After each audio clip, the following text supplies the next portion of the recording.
किसान साथियों नमस्कार। आज हम लोग जो पेड़ पौधों पे दीमक लग जाते हैं, आप देखे होंगे कि जो आम है, कटहल है, अमरूद है, इनके जो आपके पौधे कुछ दिखाई देते हैं उसमें दीमक इसी तरह से चढ़ जाती हैं और उसको जो है पेड़ को खाना शुरू कर देती हैं। जैसे आप देखेंगे, इसको हटाएंगे तो देखेंगे कि इसकी छाल जो है वो पूरी तरह से वो खाने लगते हैं। तो ये जो है ये क्यों होता है, कैसे होता है, इस पर भी हम लोग चर्चा करेंगे। और ये दीमक पेड़ पे क्यों आ जाती है, नीचे क्यों नहीं रहती, तो इस पर हम लोग जब चर्चा करेंगे तो सबसे पहले ये जानना जरूरी है कि दीमक जो है पेड़ पर क्यों अपना घर बना रहे हैं।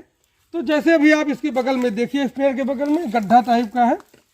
जिन स्थानों पर दीमक ज़्यादा होते हैं और किसी कारणवश वहाँ जल भराव हो जाता है तो उस स्थान के दीमक जो है वो ऊंचे स्थानों पे चले जाते हैं। अगर वहाँ आसपास पेड़ है तो उनके लिए सबसे अच्छा रहता है, क्योंकि पेड़ की जो छाल होती है इसमें सेलुलोज होता है जो दीमक का सबसे प्रिय भोजन है। आप देखे होंगे लकड़ियों पे बहुत ज़्यादा दीमक प्रकोप करते हैं, तो इसी पेड़ की छाल पे वो अपना घर बना लेते हैं और उस छाल को खाते हैं। पेड़ पे मतलब उसमें पोषण मिलता रहता है। अब इसमें होता कि कहाँ से इतनी मिट्टी चली जाती है, तो रोज रात में अंधेरा जब हो जाता है तो दीमक के जो सैनिक इनके होते हैं, श्रमिक होते हैं, वो नीचे से आके मिट्टी ले जाते हैं और धीरे धीरे आप देखेंगे ऊपर ले जाइए, इसको देखिए, ऊपर देखिए, ऊपर तक जो है इसे बनाते हुए चले जाते हैं। अगर इनका समय से जो है निदान नहीं किया जाता तो ये पेड़ को बहुत ज़्यादा क्षति पहुंचा सकते हैं, पेड़ सूख भी सकता है। ये जो है नीचे से लेकर ऊपर तक जो है उसकी छाल भी खाएंगे, जड़ों को नुकसान पहुंचाएंगे। तो इसमें जो है इसको हमको जो है ध्यान देके तुरंत जो है इसका नियंत्रण करना चाहिए। जब पेड़ में दीमक का प्रकोप होता है तो सबसे पहले हमको जो है इस पे जो है रसायन डालकर जो है इसको भिगो देना है, जिससे जो है जो भी दीमक इसके अंदर है वो तुरंत मृत हो जाए, मर जाए और अपना कुनबा जो है आगे न बढ़ाएं। तो इसमें सबसे प्रभावशाली दवा है, ये देखिए क्लोरोपाइरीफास आती दवा, क्लोरोपाइरीफास है, किसी भी कंपनी की रहे, क्लोरोपाइरीफास 20 इसी की दवा है। इसकी जो है 2 मिलीलीटर प्रति लीटर पानी के हिसाब से घोल बनाते हैं इसका, और इसी के घोल को जो है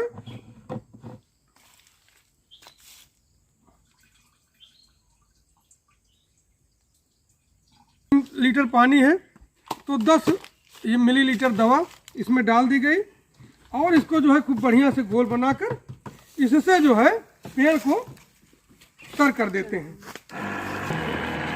चलाइए इसे,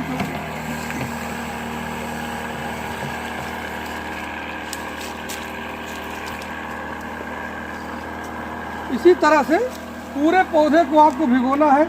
आप इसमें सीढ़ी का प्रयोग कर सकते हो और जैसे ज़्यादा ऊपर तक है तो इसमें आप जो है अगर आपको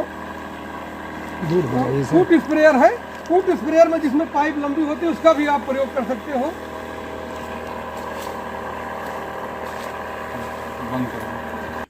दवा डालने के बाद जब आपने इसको पूरा तर कर देते हैं, पहले दवा से 2 ml प्रति लीटर पानी के हिसाब से जो घोल बनाया हमने क्लोरोपाइरीफास के, उससे जो है तर कर देते हैं।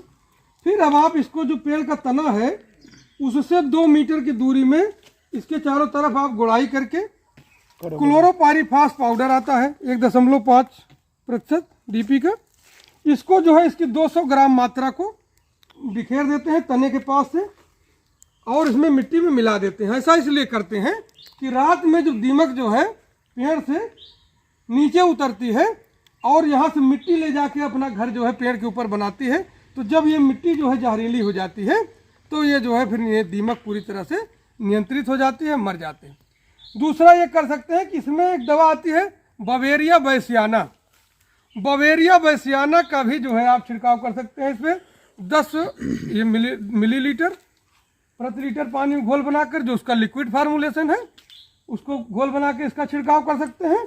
और मिट्टी में जो है आधा किलोग्राम बवेरिया बैसियाना 10 किलोग्राम गोबर की सड़ी खाद में मिलाकर इसी जो 2 मीटर के चारों तरफ जो है 2 मीटर के रेडियस में इसको हम मिला देते हैं। तो जो बवेरिया बैसियाना है उसके संपर्क में भी जो कोई दीमक आते हैं वो मर जाते हैं, नष्ट हो जाते हैं। तो इस तरह से हम अपने पौधे को, अपने बाग को जो है दीमक से बचा सकते हैं। 200 ग्राम डालना है एक पौधे में।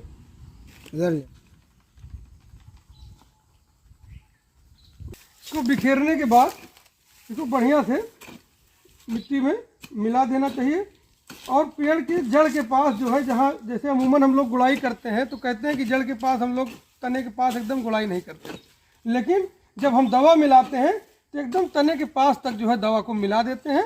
एकदम उसमें अगर बाहर से थोड़ा करके मिट्टी लगा देते हैं, जिससे पाउडर जो है तने के पास जरूर रहे, कि जब कोई उसमें से कीट उतरे, जो है दीमक उतरे नीचे मिट्टी ले जाने के लिए, तो वहीं पर वो मर जाए और जो है उसका जो है हमारे पेड़ पे जो है फिर दोबारा नुकसान न पहुंचा सके। तो इस तरह से अगर हम थोड़ा थोड़ा ध्यान देते रहें और दीमक को जो है कंट्रोल करते रहेंगे, शुरुआती अवस्था में अगर कर लें तो ज़्यादा अच्छा रहेगा, नहीं तो फिर जब ज़्यादा हो जाता है तो नुकसान हो सकता है, पौधा सूख भी सकता है।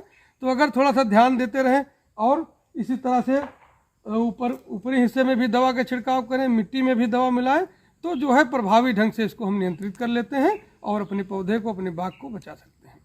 धन्यवाद।